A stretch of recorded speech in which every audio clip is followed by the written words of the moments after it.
Namaskar viewers, I welcome all of you to my presentation. This presentation will focus on museums and archives as sources of information. In previous presentation, we saw how NGOs act as sources of information. They undertake various activities, they undertake various projects to advocate for the people who belong to the disadvantaged strata of society, and they work for their upliftment, they work for their development. There are various NGOs there are different NGOs which also work in various different sectors, like there are NGOs which focus on the issues related to environment. There are NGOs which focus on the work related to, there are NGOs which focus on the activities to help the students, to help the population with disabilities, to help visually challenged students. So today we will talk about museums and archives as sources of information. This presentation will talk about its concept.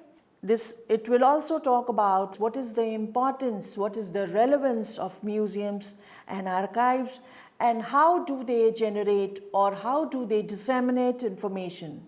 Then we will also talk about certain examples of museums and archives. Now, a museum is a building or institution which houses a collection of artifacts. Museums collect and take care of objects of scientific, artistic, or historical importance and make them available for public viewing through exhibits that may be permanent or temporary.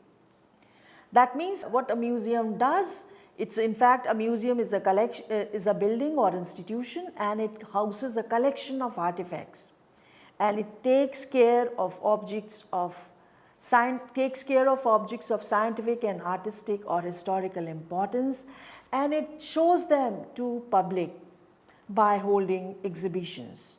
Museums undertake several activities which make them an important information source.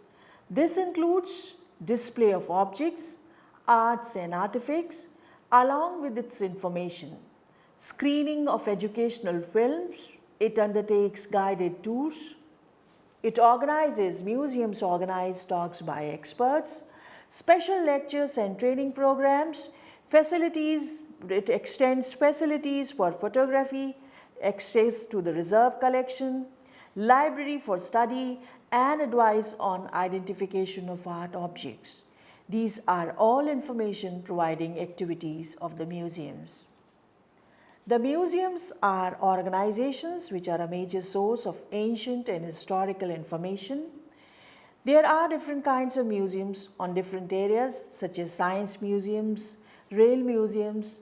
The museums store and display artifacts, relics, and other ancient material, and also give information regarding the same for the benefit of the information seekers.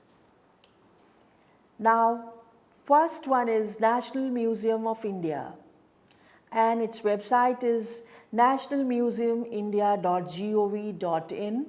This National Museum of India was inaugurated in 1949, and its collection has more than 2 lakh objects of diverse nature, both Indian as well as foreign, and its collection cover a time span of more than 5,000 years of Indian cultural heritage. And it is under the administrative control of Ministry of Culture, Government of India.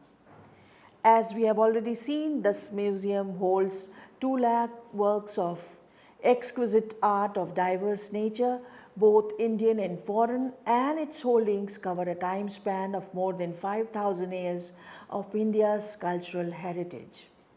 The chronological display of selected art objects in the various galleries, screening of educational films related to art and culture, guided tours, gallery talks by experts, special lectures and training programs, facilities for photography and access to reserve collection, libraries for the study and advice on the identification of art objects are all information providing activities of the museum.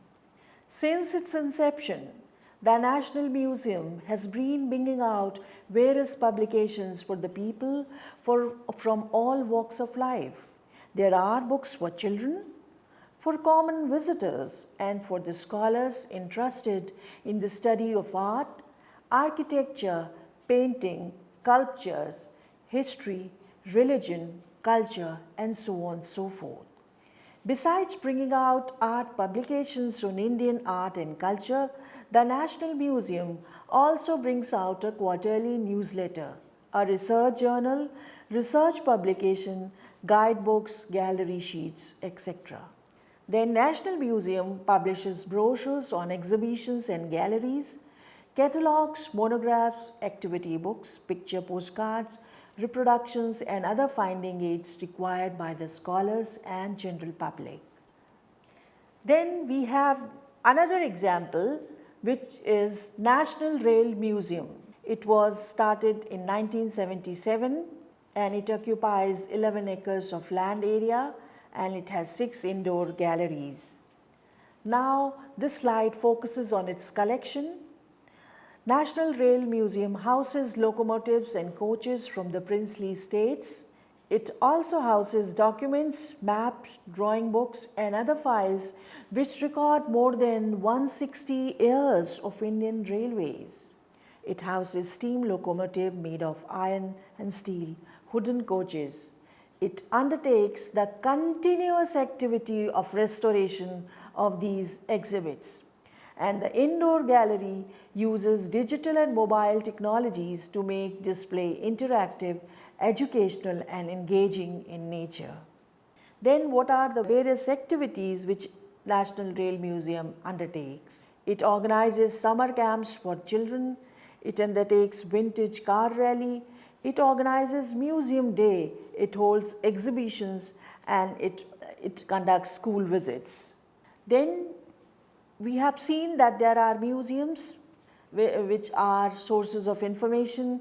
We have seen that slides have shown the collection and activities of National Museum and then National Rail Museum. Then besides museums, we have archives too. Archives, like museums, are storehouses of documents which have great historical value. An archive is a collection of historical records. Archive consists of records which have been selected for permanent or long-term preservation on grounds of their enduring cultural, historical value. Archival records are normally unpublished and almost unique, unlike books or magazines for which many identical copies exist. And then it's very important for viewers to know that archives are quite distinct from libraries with regard to their functions and organizations. Although archival collection can often be found within the library buildings as well. National Archives of India is the repository of non-current records of Government of India and is holding them in trust for the use of administrators and scholars. It is an attached office of Department of Culture under Ministry of Tourism and Culture. This National Archives was set up in March 1891 in Kolkata as the Imperial Record Department, and subsequent to the transfer of national capital from Calcutta to New Delhi in 1911.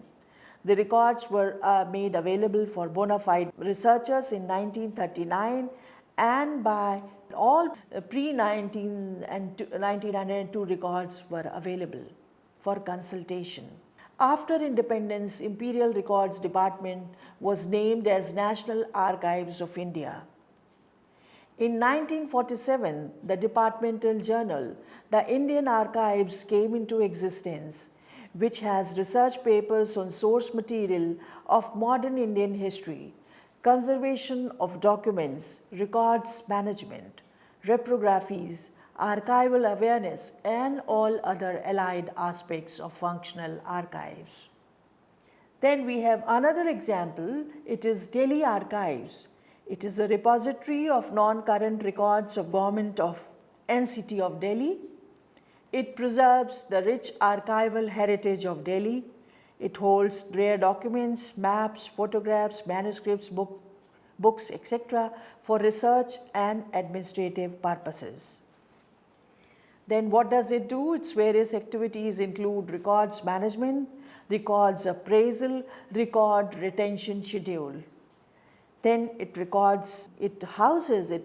records include public records, private records, registration records, library records, microfilms and microfiche. Then archives, it undertakes the activity of preservation to minimize the physical and chemical deterioration of records and prevent loss of information, to preserve records, files, books, volumes, rare manuscripts, maps and photographs.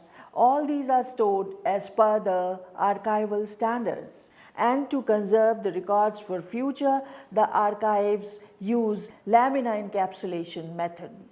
Then it also undertakes various activities to reach out to the users, to reach out to the public. It organizes various exhibitions, it conducts seminars and symposia, it organizes book discussion sessions. National Archives of India is the nodal agency of Government of India for the implementation of Public Records Act 1993 and the Public Records Rules 1997 made under the Act.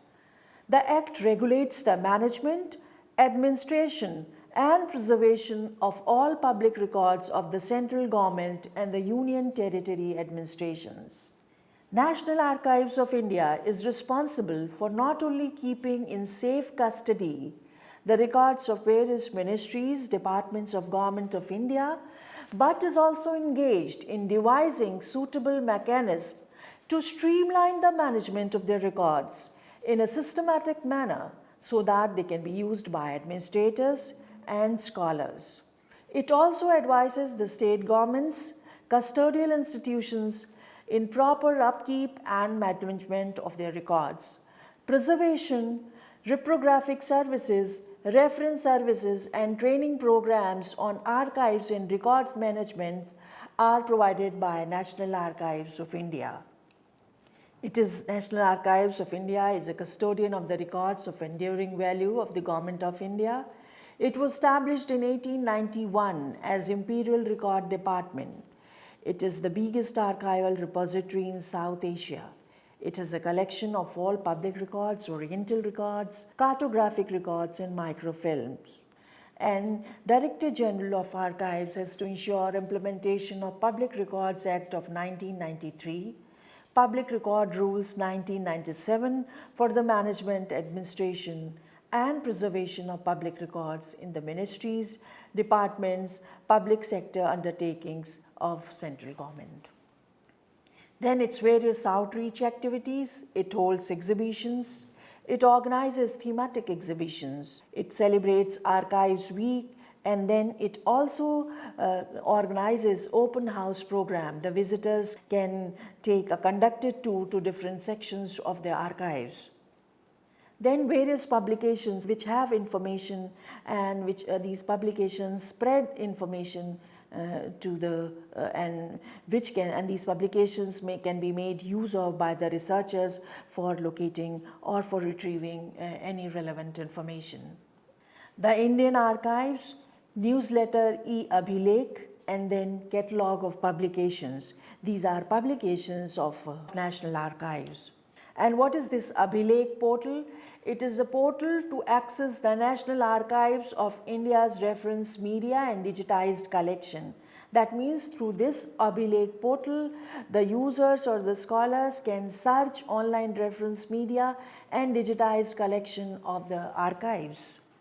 As you can see on the screen that it is the homepage of Abhilekh portal, and through this portal scholars or information seekers can search online reference media, digitized collection of the National Archives.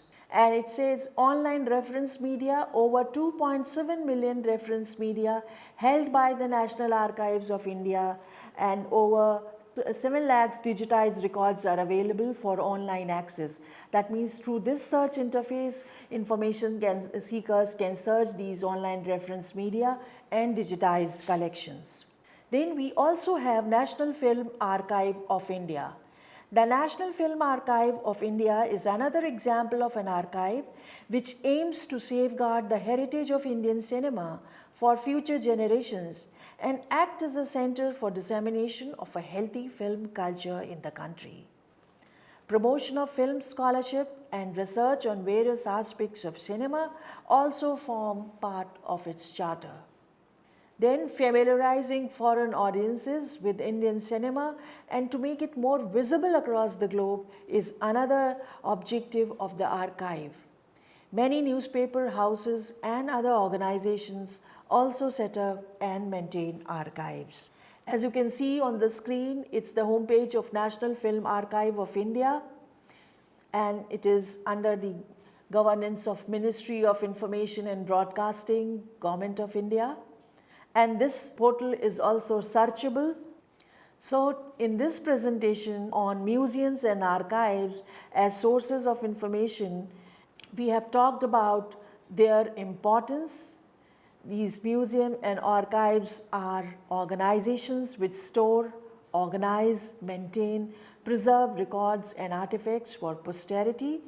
The presentation has explained the definitions of archives and museums. It has highlighted their aims and activities and collections. It has also spotlighted the publications which they publish and maintain, and through these publications they spread awareness, they spread information, and their publications serve as important sources of information. So viewers, I hope you have benefited from this presentation on museums and archives. Thank you very much. Namaste.